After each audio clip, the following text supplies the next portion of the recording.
اگر اس کو مرکزیت کوئی ہوگی اور کوئی ڈائریکشن ہوگی تو وہ پانی جو ہے وہ صحیح استفادہ ہم اس پانی سے کر سکتے ہیں. یہ عوام بھی ایسی طاقتور یعنی ایک چیز ہے. اگر اس کے پاس صحیح مرکزیت نہیں ہوگی، صحیح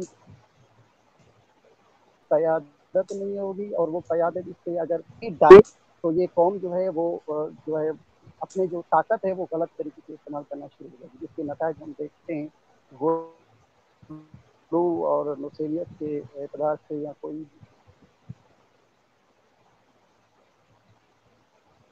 سے ہم استفادہ یہ کر سکتے تھے کہ ہم اس سے یعنی جو ہمارے قائدین نے یہ تحریک چلائی تھی، اس تحریک کو ہم تسلسل دے سکتے تھے اور مزید اسے ہم بہتر کر سکتے تھے، جس میں ہم کافی حد تک تو کامیاب ہوئے، لیکن بہت سارا کام جو ہے ہمیں کرنا تھا جو نہیں کر کیا.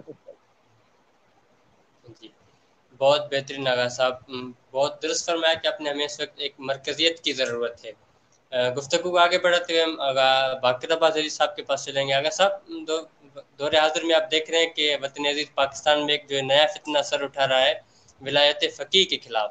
سو آپ سے ہمارا یہ سوال ہے کہ ولایت فقیہ کو سادہ الفاظ میں وضاحت فرمائیں. آغا باقر عباس علی صاحب. بسم اللہ الرحمن الرحیم.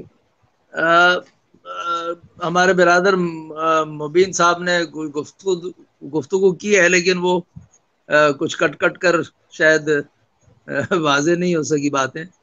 بہرحال دیکھیں، 6 جولائی جو مفتی جعفر حسین صاحب کی قیادت میں عمل انجام پایا اور اس کے بعد 6 جولائی ایک اہمیت اختیار کر گیا. سید عارف نے بھی شہید عارف نے لاہور میں 6 جولائی کو جلسہ کیا، مجلس نے بھی ایک جلسہ کیا. 6 جولائی 85 میں کوئٹہ میں جو ہے لوگ شہید ہوئے. تو 6 جولائی جو ہے نا وہ ایک سمبل بن گیا ہے پاکستان میں اس اعتبار سے. جہاں تک یہ بات ہے کہ ہمیں مرکزیت کی طرف جانا چاہیے، بالکل صحیح ہے.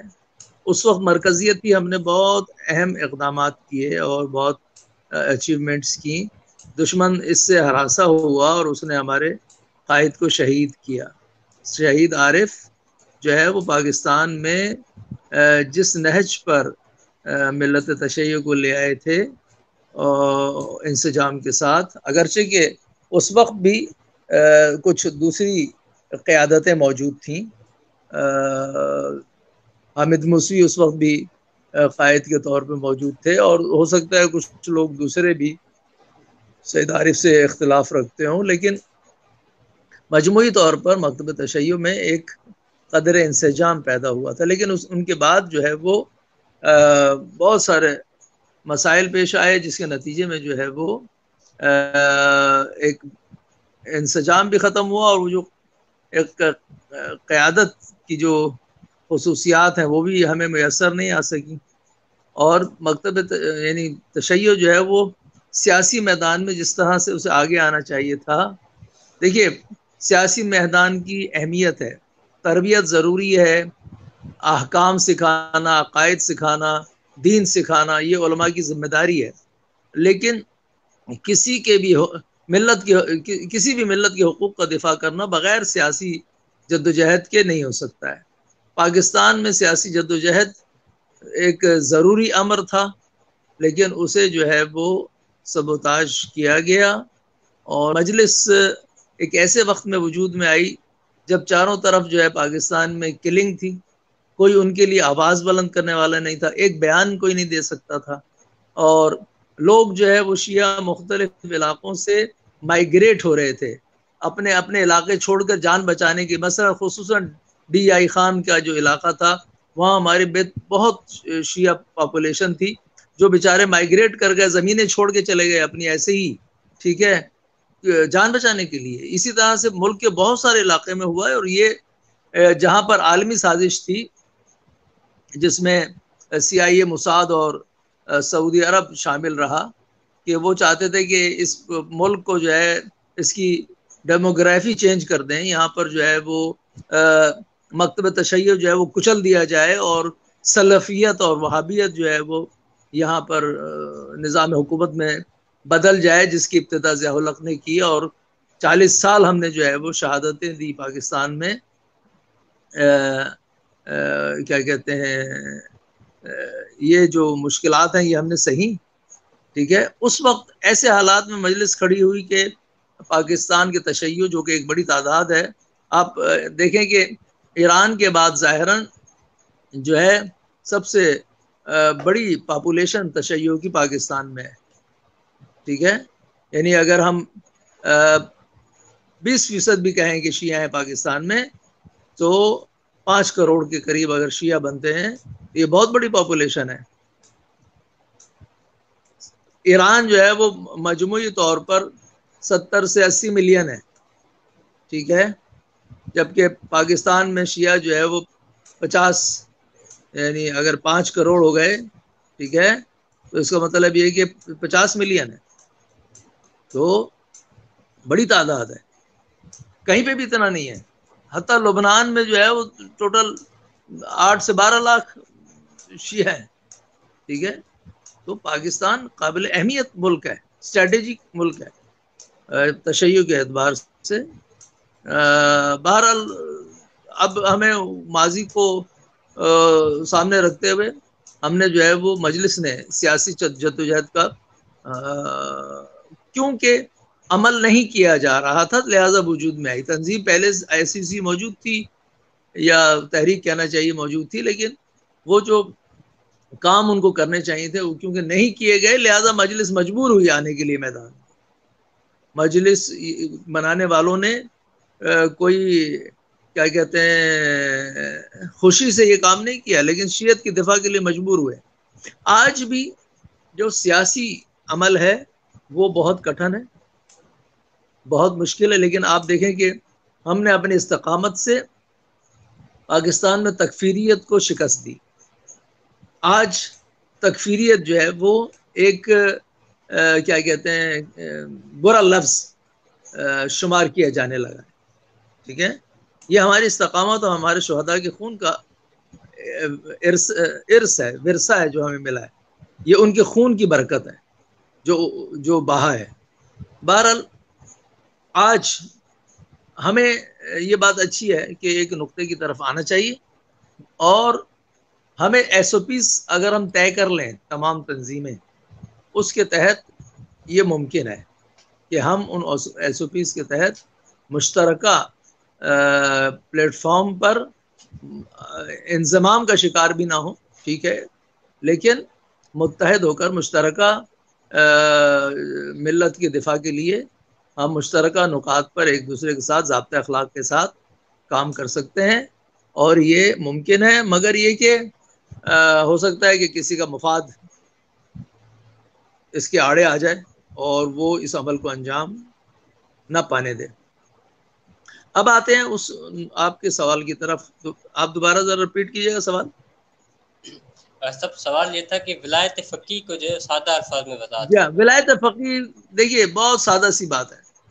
جب ہم اسلام کی بات کرتے ہیں اور اسلام میں ایک نظام کی بات کرتے ہیں کہ قرآن و سنت ایک نظام ہے, جیسے کہ رسول گرامی نے مدینے میں اس نظام کو قائم کیا, تو زمانہ غیبت میں بھی اگر یہی نظام ہمارا ہونا چاہیے زندگی گزارنے کا, تو اسے کون ہیڈ کرے گا؟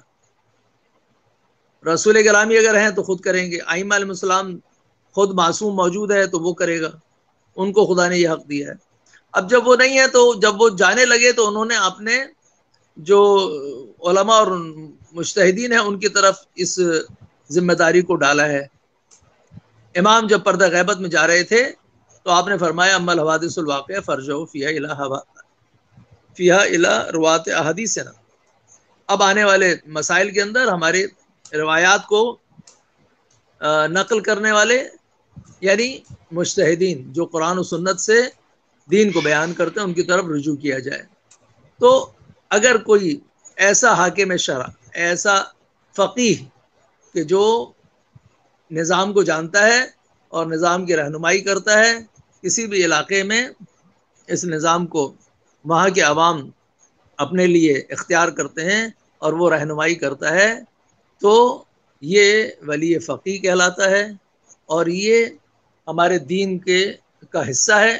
یہ در حقیقت ولایت ائمہ کا تسلسل ہے, اور نظام امامت کا تسلسل ہے، یہ نظام ولی فقی ہے۔ لیکن اگر ہم پاکستان میں نظام ولی فقی کی بات کریں کہ پاکستان میں یہ نظام ولی فقی، ایران میں 80%، 90%، 95% لوگوں نے اس کے حق میں کیا کہتے ہیں رائے دی، اور وہاں پہ وہ نافذ ہے۔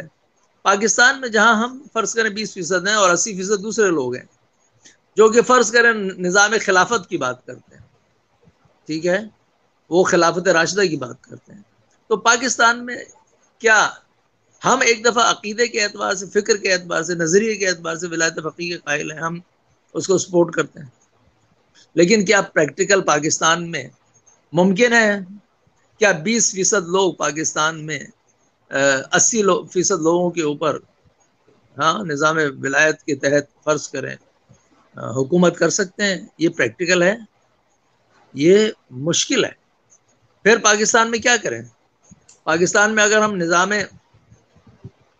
خلافت راشدہ کی بات کریں، ہم کہیں گے ٹھیک ہے آپ لوگ اسلامی نظام قائم کریں، ہم آپ کا ساتھ دیں گے، اور جتنے پرسنل لاز ہیں، یعنی جتنے بھی ہمارے مثلا شیعہ لوگ ہیں ان کے لیے فقہ تشیع کے مطابق تمام ادارات میں یا قضاوت میں مثلا ان کے پرسنل لاز کو جاری کیا جائے، اس کے مطابق ان کے لیے جو ہے وہ قوانین ہوں۔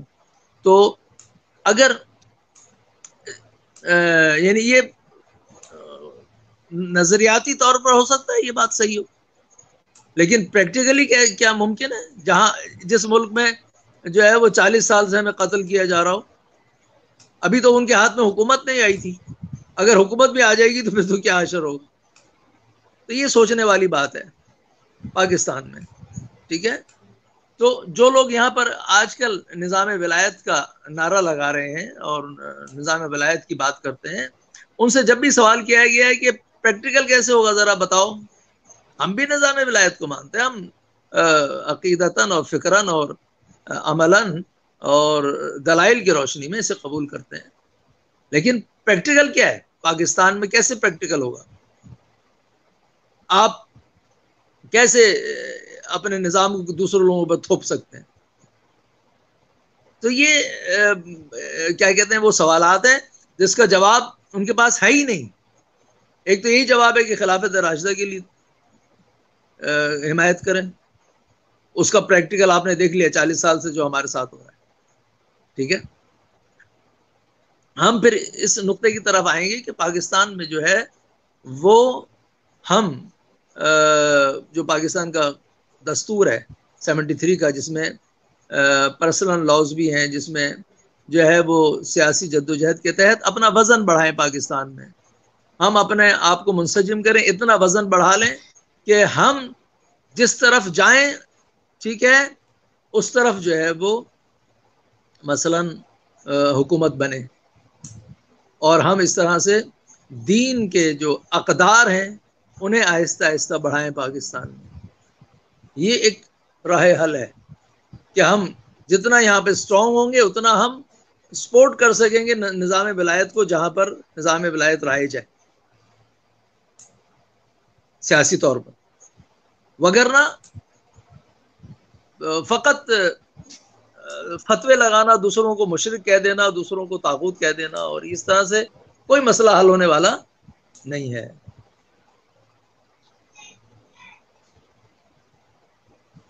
جی آغا صاحب، آپ نے جو نظام ولایت فقی کے حوالے سے بہت ہی عمدہ گفتگو کی۔ آغا صاحب، آپ سے ایک الگ سے سوال تھا کہ کیا آپ نے نظام ولایت فقی کے حوالے سے گفتگو کی، کیا لازم ہے کہ ایک ہی وقت میں ایک ہی ولی فقی ہو یا اور بھی ایک سے زائد ولی فقی ہو سکتے ہیں؟ شہید صدر نے ایک مقالہ لکھا ہے اس موضوع پر، اور ان کا جو کتاب تھی فتاوت الواضحہ، اس کے مقدمے میں بھی اس نقطے کو بیان کیا ہے۔ وہ کہتے ہیں کہ جو دلائل ہمارے پاس ولایت فقی کے لیے ہیں وہ کیا کہتے ہیں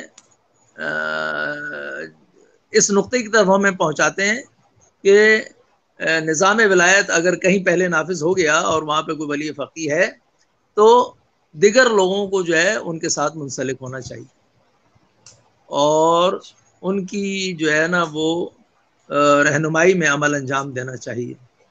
لہٰذا آپ دیکھیں کہ میں مثال کے طور پر اگر بیان کروں تو مثلا عراق میں جب داعش نے حملہ کیا تو خامنئی سے رجوع کیا ان لوگوں نے کہ ہماری مدد کے لیے آئیں. تو آپ نے مدد کا طریقہ یہ اختیار فرمایا کہ سیستانی سے جو کہ وہاں عراق میں موجود تھے یہ ان کے سامنے مسئلہ پیش کیا کہ آپ کیونکہ وہاں موجود ہیں اور یہ ایک احترام ہے مرجعیت کا، آپ فتویٰ دیں اور جو کچھ بھی ہم سے ہو سکے گا ہم کریں گے. لہٰذا جب انہوں نے فتویٰ دیا وہاں پر تو پھر آپ نے جو ہے وہ اپنے اور جو کچھ بھی آپ دے سکتے تھے دیا اور دفاع کیا، اور آپ نے دیکھا کہ بالآخر داعش جو ہے وہ اس کو جو ہے عراق سے نکال دیا گیا. تو یہ جو انسجام ہے یہ بتاتا ہے کہ بالآخر بات جو ہے وہ شروع جو ہے وہ مقام ولایت سے ہوتی ہے. جی آغا صاحب بہت بہترین گفتگو. برادر محسن علی کی طرف چلیں گے کہ برادر آپ یہ بتائیے گا کہ موجودہ حالات میں ہمیشہ کیا کرے جس سے اتحاد بین المومنین قائم ہو جائے. میں آغا باقر صاحب کی بات کو جو ہے آگے بڑھانا چاہوں گا کہ وہی پہلے سوال کے جواب میں جو میں نے جواب دیا تھا کہ ہم جتنے بھی پاکستان کے اندر ملت کی ترقی کے لیے کام کر رہے ہیں اور سرگرم عمل ہیں جتنے بھی عرصے سے ہیں اور جس حوالے سے بھی ہیں، ہم سب کو اپنے مفادات سے بالاتر ہو کر قوم کے لیے سوچنا پڑے گا. ہمیں فرض کریں کہ پہلے تنظیم کو نہیں رکھنا پڑے گا، پہلے ہمیں سب سے پہلے اپنے مکتب کو رکھنا پڑے گا. اور جس دن ہم نے بطور شیعہ سوچا اور بطور ہم نے ایک مکتب کے سوچ کے آگے بڑھایا اور تنظیموں کو جتنے بھی ہمارے ایون مدارس ہیں یا جو بھی ہمارے انڈر میں سسٹم چلتے ہیں، ہم جس بھی چیز کو ریپرزینٹ کرتے ہیں، ان سب چیزوں سے بالاتر ہو کر ان کے علاوہ اپنے مفادات سے بالاتر ہو کر جتنی بھی چیزیں ہیں اگر ہم ان سب سے بالاتر ہو کر سوچیں گے، بطور شیعہ سوچیں گے، بطور قوم سوچیں گے، تو اتحاد بین المومنین ممکن ہے. فرض کریں کہ میں ایک شاگرد ہوں اور میرا کام ہے علم حاصل کرنا. اگر میں وہیں پر آ جاؤں معاشرہ بنانے کے لیے تو میں نہیں کر سکتا، کیونکہ میں خود ابھی جو ہے ان پروسیس ہوں خود کو بنانے میں، اور میں لگ جاؤں معاشرہ بنانے میں تو نہ معاشرہ بنا پاؤں گا اور نہ ہی خود کو بنا پاؤں گا. اور اسی طرح فرض کریں کہ میرے جو استاد ہیں میرے یونیورسٹی میں یا کالج وغیرہ میں جو میرے استاد ہیں، اس استاد کا کام ہے شاگردوں کے ذریعے، طالب علموں کے ذریعے معاشرہ بنانا. اور اگر وہی استاد جو ہے اپنی ذمہ داری سے بری ہو کر اور وہ پیان کی ذمہ داری ادا کرے اور جو ہے وہ وہاں پر جو نائب قاصد وغیرہ ہوتے ہیں ان کی ذمہ داری ادا کرے، یہ چیزیں ممکن نہیں ہیں. اس سے جو ہے وہ ایک طرح سے کام تو ہو جائے گا لیکن اس کام میں اسٹینڈرڈ نہیں آئے گا. مطلب جس بندے کی جو ذمہ داری ہے وہ ذمہ داری ادا نہیں کر پائے گا. ہم بھی اگر اپنے مکتب کو بہتر بنانا چاہتے ہیں اور پاکستان کے اندر بھی نظام ولی فقیہ نافذ کرنا چاہتے ہیں اور اتحاد بین المومنین کرنا چاہتے ہیں، تو ہم سب سے پہلے ہم سب کو جو چیز کرنا پڑے گی وہی کہ ہم جتنی بھی تنظیمیں ہیں، جتنے بھی ہمارے ادارے ہیں، ان تمام اداروں کو واپسی آنا پڑے گا، پلٹنا پڑے گا. جتنے بھی ان کے اہداف تھے، جتنے بھی ان کے اغراض و مقاصد تھے، مطلب کہ فرض کریں کہ کوئی بھی تنظیم ہے، کوئی بھی ادارہ ہے، وہ بنا کیوں تھا؟ اگر ہم فقط اس سوال کے اوپر توجہ دیں اور اس پر جو ہے وہ قائم اور دائم رہیں تو میرے خیال سے اتحاد بین المومنین قائم ہو سکتا ہے. اور جتنے بھی چھوٹے بڑے مسائل فرض کریں کہ اجتماعی طور پر مسائل ہوتے رہتے ہیں، اس میں کوئی بھی بندہ جو ہے وہ یہ ڈینائی نہیں کر سکتا اس بات کو کہ مسائل نہیں ہیں. مسائل ہو سکتے ہیں اور ہوتے رہتے ہیں. مسائل جو ہے وہ ہر ادوار میں، ہر دور میں، ایون جو ہے ائمہ کے دور میں بھی مسائل رہے ہیں. جیسے آپ جو ہے وہ امام حسین کا قیام دیکھ لیں تو وہاں پر جو ہے وہ سلیمان بن سد خدائی جیسے بندے تھے جنہوں نے جو ہے وہ مسلم بن عقیل کی بیعت کو ٹھکرا دیا تھا کہ امام اگر خود آ جائیں تو ہم جو ہے وہ بیعت کریں گے اور بعد میں جو ہے امام کی حمایت کریں گے. یہ تمام تر جو چیزیں ہیں یہ ہیں، اس کی کوئی بندہ ڈینائی نہیں کر سکتا. اگر ہم ان تمام چیزوں کو ایک ہی جو ہے وہ اعتبار سے لے کر آگے بڑھائیں تو میرے خیال سے اتحاد بین المومنین ممکن ہے. اور ہم جو ہے اپنے مکتب کا دفاع، مطلب آج کل جو ایک بندے مطلب ایک گروہ ہے، چھوٹا سا گروہ جس کی کوئی حیثیت بھی نہیں ہے پاکستان کے اندر، جو خود کو پتہ نہیں کیا سے کیا کہتے ہیں، ان کو کچھ بھی نہیں پتا قوم کا. بطور قوم انہیں کچھ بھی نہیں پتا، لیکن اس کے باوجود بھی وہ لوگ آ جاتے ہیں اور سوشل میڈیا پر پتہ نہیں کہاں کہاں پر جو ہے وہ تشیع کو ڈیفینڈ کر رہے ہوتے ہیں۔ میرے خیال سے ہم جتنی بھی تنظیمیں ہیں، جتنے بھی ادارے ہیں، پھر سے وہی بات دہراتا چلوں گا کہ جتنی بھی تنظیمیں، ہمیں اپنے اغراض و مقاصد کے پیچھے چلنا پڑے گا، اور ہمیں ایک مرتبہ دوبارہ سے وہاں پر جو ہے وہ دہرانا پڑے گا۔ اگر ہم سب نے اپنے اپنے حصے کا کام ادا کر دیا، اپنے اپنے ذمہ داری ادا کر دی، تو میرا نہیں خیال کہ وہ دن دور ہوں گے کہ جب اتحاد بین المومنین قائم ہو جائیں گے۔ جی عاطف مہدی۔ امامیہ اسٹوڈنٹس آرگنائزیشن پاکستان کے مرکزی صدر برادر عارف حسین جانی نے ہمیں جوائن کر لیا۔ ہم اپنے اس براہ راست مذاکرے میں برادر کو خوش آمدید کہتے ہیں۔ برادر آپ کو آواز آ رہی ہے ہماری؟ جی جی بالکل بھائی، بہت شکریہ آپ کا۔ جی خدا سلامت فرمائے آپ کو۔ برادر آپ سے جو ہمارا پہلا سوال ہے وہ یہ ہے کہ ماضی کے حالات اور موجودہ حالات کو مد نظر رکھتے ہوئے کیا ہم اپنے وجود کو بطور ایک قوم دیکھ سکتے ہیں؟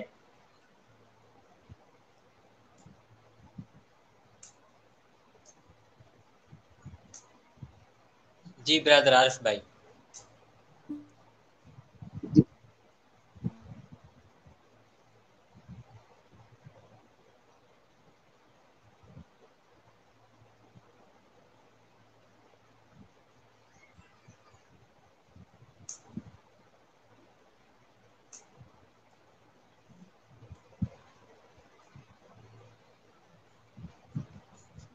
عارف بھائی آپ کو آواز آ رہی ہے؟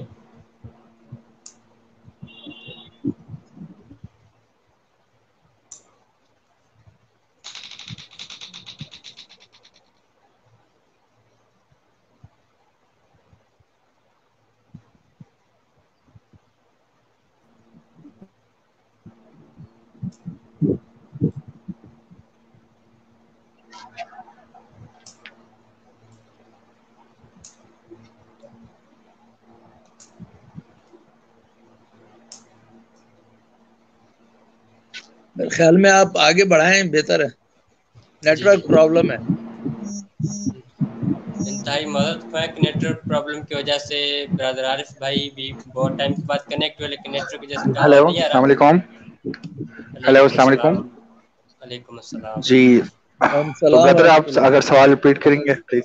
جی آغا صاحب، آپ سے سوال یہ تھا کہ ماضی کے حالات اور موجودہ حالات کو مد نظر رکھتے ہوئے کیا ہم اپنے وجود کو بحیثیت قوم دیکھ سکتے ہیں؟ بسم اللہ الرحمن الرحیم۔ سب سے پہلے بہت شکریہ آپ دوستوں کا۔ واقعاً اس وقت جہاں پر ضرورت ہے کہ قوم کو یکجا کرنے کے لیے اس طرح کے پروگرامات ہوں، ایسے میں آپ نے بہترین پروگرام آرگنائز کیا ہے۔ اس حوالے سے اگر دیکھا جائے تو الحمدللہ اگر دیکھا جائے تو ملت تشیع پاکستان کا ایک بہترین تاریخ رہا ہے۔ البتہ کچھ مشکلات ہر قوموں کے اندر مشکلات ضرور آ جاتی ہیں، لیکن اس وقت بھی اگر پاکستان کے اندر اگر ہم دیکھا جائے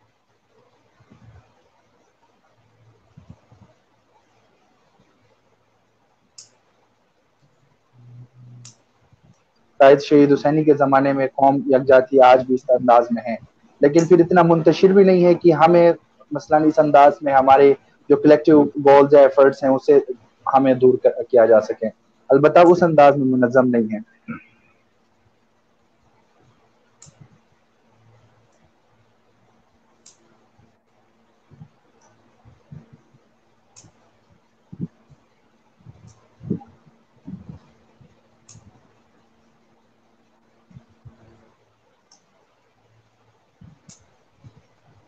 میرے خیال سے عارف بھائی کا سوال جواب کمپلیٹ ہو گیا، آپ آگے بڑھیں۔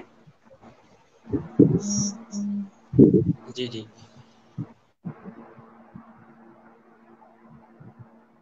متحری مسلسل جو نیٹ ورک کی وجہ سے ہمیں کنیکٹ نہیں ہو پا رہے، اس لیے آخر سوال بھی برادر عارف بھائی سے کریں گے کہ برادر اب بتائیے گا کہ حالات حاضرہ میں ایک نیا جو فتنہ وطن عزیز پاکستان میں سر اٹھا رہا ہے، ہم اس فتنے کا مقابلہ کیسے کر سکتے ہیں اور کس نہج کا راستہ روک سکتے ہیں ان فتنوں کا؟ برادر جی عارف بھائی۔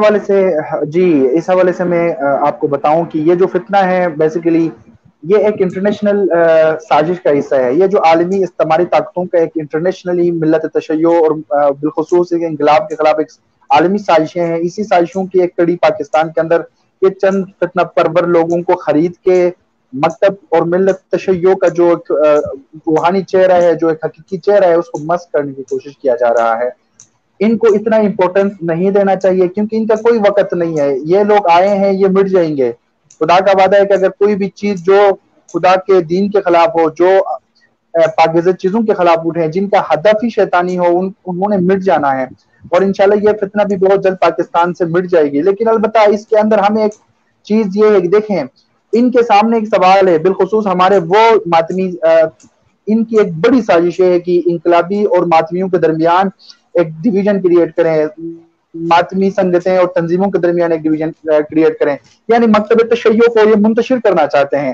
جبکہ الحمدللہ ہم سمجھتے ہیں کہ ہمارا ماتمی ہماری طاقت ہیں، ذاکرین ہماری طاقت ہیں، اسی طرح انجمنیں ہماری طاقتیں ہیں، یہ ماتمی سنگتیں ہماری طاقتیں ہیں، یہ انقلابی تحریکیں ہماری طاقت ہیں، یہ سب مل کر تشیع بنتی ہے۔ اگر ان میں سے کسی بھی ایلیمنٹ کو آپ الگ کریں گے تو وہ تشیع انکمپلیٹ تشیع ہے۔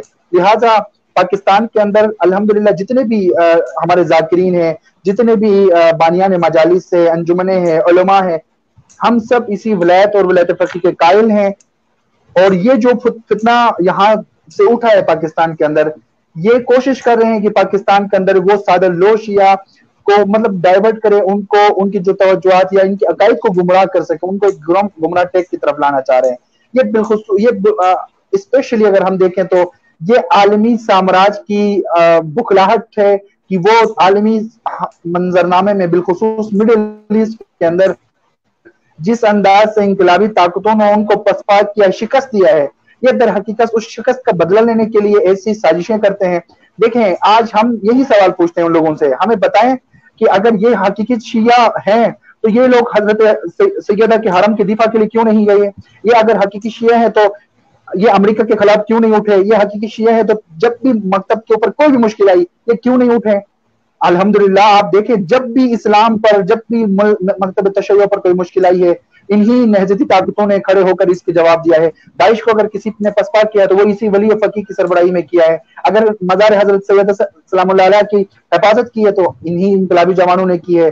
اگر صحابہ کرام اور اولیاء اللہ کے جتنے بھی مزارات تھے، جو داعش نے اعلان کیا تھا کہ ہم کربلا تک حضرت امام علی مقام کے مزار تک ڈھائیں گے، لیکن الحمدللہ آپ نے دیکھا کہ اسی ولایت فقیہ اور مرجیت کی طاقت نے اس تمام شیطانی فتنہ پرور طاقتوں کو زیر کیا، شکست دی، اور بیسیکلی یہ جو یہاں پہ پاکستان کے اندر جو کچھ ٹولہ ایک فتنے کے طور پر کھڑے ہوئے ہیں ولایت کے نام پہ، در حقیقت یہ وہ سوگ منا رہے ہیں اس شکست کے، اس داعش یعنی داعش کی شکست کے، طالبان کی شکست کے، امریکہ اسرائیل اور ان کے حواریوں کی شکست کے یہ لوگ سوگ منا رہے ہیں۔ در حقیقت یہ انہی کے نسلوں میں سے ہے، یعنی ان سے ہمیں خیر کی توقع نہیں رکھنا چاہیے۔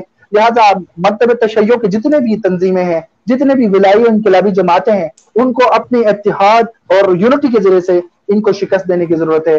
یہ کوئی بڑی طاقت نہیں ہے کہ ہمیں اس پہ پریشان ہونا چاہیے، البتہ ہمیں ایک موقع دیا ہے ان لوگوں نے دوبارہ سے ہم یونائٹ ہو جائیں۔ جتنے بھی انقلابی تحریکیں ہیں پاکستان کے اندر جو ولی فقیہ کے سرپرستی کام کرتے ہیں، ہمیں چاہیے کہ ہم بھی جس طرح ہمارے دشمن کلیکٹ ہو رہا ہے، جس طرح ہمارے دشمن اس انقلاب کے خلاف اکٹھے ہو رہا ہے، مل کے سازشیں کر رہا ہے، اسی طرح پاکستان کی سرزمین پہ کم از کم ہم جتنے بھی انقلابی جماعتیں ہیں جو اپنے مکتب کی حقیقی تعلیمات کو عام کرنے کی ضرورت ہے۔ جی بہت بہترین آغا صاحب۔ گفتگو کو آگے بڑھاتے ہوئے آغا مبین علی مطہر صاحب پہ چلیں گے۔ آغا صاحب آپ کو آواز آ رہی ہے ہماری؟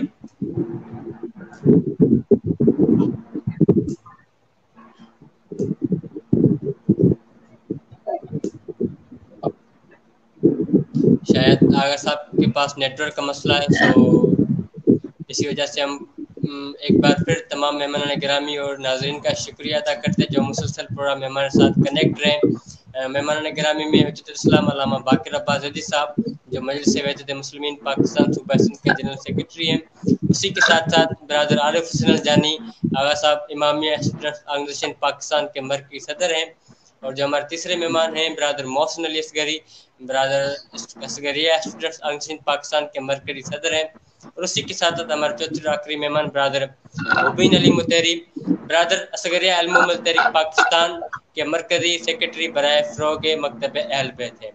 اور پروگرام کے آخر میں گزارش کریں گے برادر محسن علی کو کہ آپ جو ہے وہ اس پروگرام کے ذریعے کچھ کارکنان اور ناظرین کو پیغام دیں۔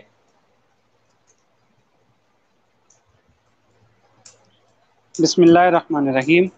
ایک مرتبہ پھر تمام مہمانان گرامی کا اور ساتھ ساتھ جو ہے وہ جتنے بھی ہمارے سامعین تھے، ناظرین تھے، انہوں نے سماعت فرمائی گفتگو، اور ان تمام برادران سے بھی میری یہی گزارش ہوگی کہ موجودہ حالات میں جتنے بھی مسائل ہیں ان مسائل کو مد نظر رکھتے ہوئے مکتب کو یکجا کرنے کے لیے جتنے بھی پلیٹ فارمز ہیں وہ جس بھی پلیٹ فارم سے تعلق رکھتے ہیں یا نہیں رکھتے، اگر نہیں رکھتے تو وہ کسی نہ کسی پلیٹ فارم سے جو ہے یکجا ہو جائیں تاکہ متحرک ہو کر ہم اپنی قوم کے لیے کچھ نہ کچھ کر سکیں۔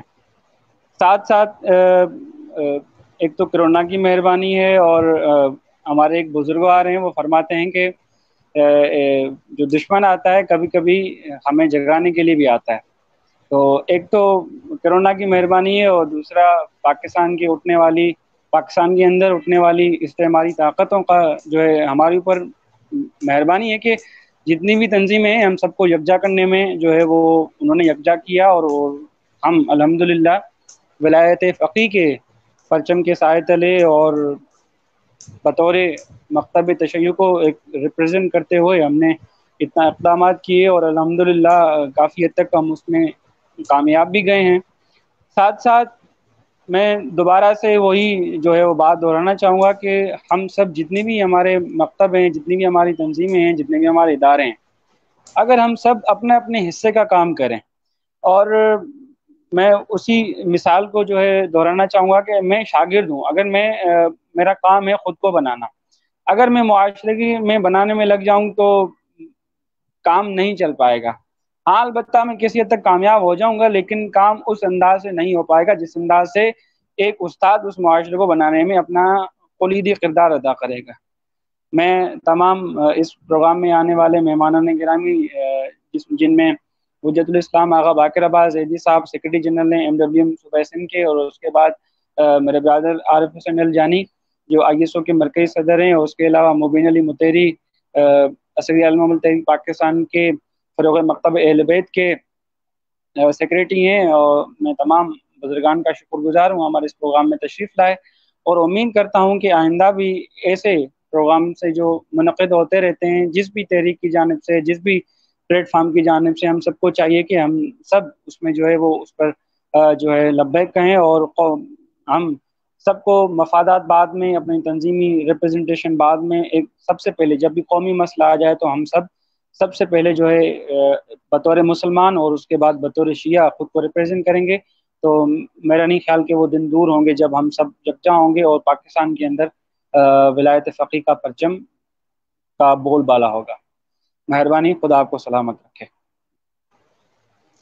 بہت شکریہ آپ کا۔ پروگرام کے اختتام میں برادر عارف بھائی سے گزارش کریں گے کہ وہ جو ہے تمام دیکھنے والوں کو کوئی پیغام دیں۔ اس حوالے سے میرا یہی پیغام ہے کہ جس طرح محسن بھائی نے بتایا کہ بہترین پیغام ہے، اسی کی تائید کرتے ہوئے اس وقت جس چیز کی سب سے زیادہ ضرورت ہے وہ مکتب تشیع کے جتنے بھی طاقتیں ہیں ان سب کو یکجا ہونے کی ضرورت ہے۔ جتنے آرگنائزیشنز ہیں ان کو اپنے تمام تر جتنے بھی اختلافات ہیں ان سب سے برتر ہو کے ہمیں مکتب ایک ملت بننے کی ضرورت ہے۔ آج 6 جولائی ہم دیکھیں تاریخ تشیع کے اندر اس کی بڑی یعنی کنٹریبیوشن ہے، آج کا دن بڑی اہمیت کے حامل ہے۔ 1980 کے اندر مفتی جعفر حسین کی قیادت میں اسلام آباد کے اندر تشیع کا اجتماع، جس کے اندر اس زمانے کے ڈکٹیٹر، بدترین ڈکٹیٹر جس کو گھٹنے ٹیکنے پر مجبور کر دیا اور ہم نے اپنے حقوق حاصل کیے، یہ کس وجہ سے؟ صرف ہماری یونٹی کی وجہ سے۔ 1985 کے اندر شہید حسینی کی مینار پاکستان پر تشیع کا تاریخ ساز اجتماع، یہ کیا؟ یہ ہماری طاقت ہے۔ آج بھی اسی انداز میں تشیع اپنی جگہ میں موجود ہے، پہلے سے بھی طاقتور ہے، لیکن ہم آپس کے انتشارات کی وجہ سے مشکلات میں ہیں۔ آج ہماری مسنگ پرسنز کا ایک ایشو ہے، پورے پاکستان کے اندر سے مکتب تشیع کے باوفا بیٹے جو ان کو اغوا کیا جا رہا ہے، ان کو پر 3 4 سالوں سے ان کو بغیر کسی گناہ کے اغوا کر رکھے ہوئے ہیں۔ یہ سب کیوں؟ اس لیے کہ ہم منتشر ہیں۔ لہٰذا آخری پیغام میں یہی کہوں گا کہ جتنے بھی سننے والے ہیں، جتنے بھی مکتب تشیع کے جتنے بھی افراد ہیں جو علی کے نام لیتے ہیں، ہم سب ایک ہی پلیٹ فارم سے تعلق رکھتے ہیں، اور ہمیں چاہیے کہ ہمیں اپنے اجتماعی معاملات کے اندر ایک دوسروں کے ساتھ تعاون کرنا چاہیے. ایک منظم ملک، ایک منظم قوم بنیں گے تو دنیا کی کوئی طاقت بھی ہمیں شکست نہیں دے سکتی ہے، اور ہمارے درمیان کبھی کوئی اس طرح کے فتنے نہیں ڈال سکتے ہیں. یہ سب کمزوریاں جو ہے ہماری انتشار کی وجہ سے ہیں. تو میری گزارش ہے کہ انشاءاللہ بہترین کاوشیں ہوئی ہیں، جس طرح محسن بھائی نے بتایا الحمدللہ قوم منظم کی طرف جا رہی ہے، یونٹی کی طرف، اتحاد وحدت کی طرف جا رہی ہے، اور ہم سب دعاگو ہیں کہ خداوند متعال ہم سب کو اس پرچم رسول اللہ تلے، پرچم امام حسین اور امام علی تلے، پرچم ولایت تلے انشاءاللہ سب کو یکجا ہو کر امام زمان کے عالمگیر انقلاب کے لیے ہم سب کو زمینہ سازی کرنے کی توفیق عنایت فرمائے. تمام دوستوں کا ایک بار پھر شکریہ ادا کرتے ہیں، اور اسی دعا کے ساتھ اپنے اس پروگرام کا اختتام کرتے ہیں کہ خدا ہم سب کو ایک قوم اور ایک ملت ہونے کی توفیق عطا فرمائے، تاکہ ہم ایک قوم اور ملت بن کے اپنے وقت کے امام کے لیے راہ ہموار کر سکیں. تمام دوستوں کا شکریہ. السلام علیکم ورحمۃ اللہ وبرکاتہ.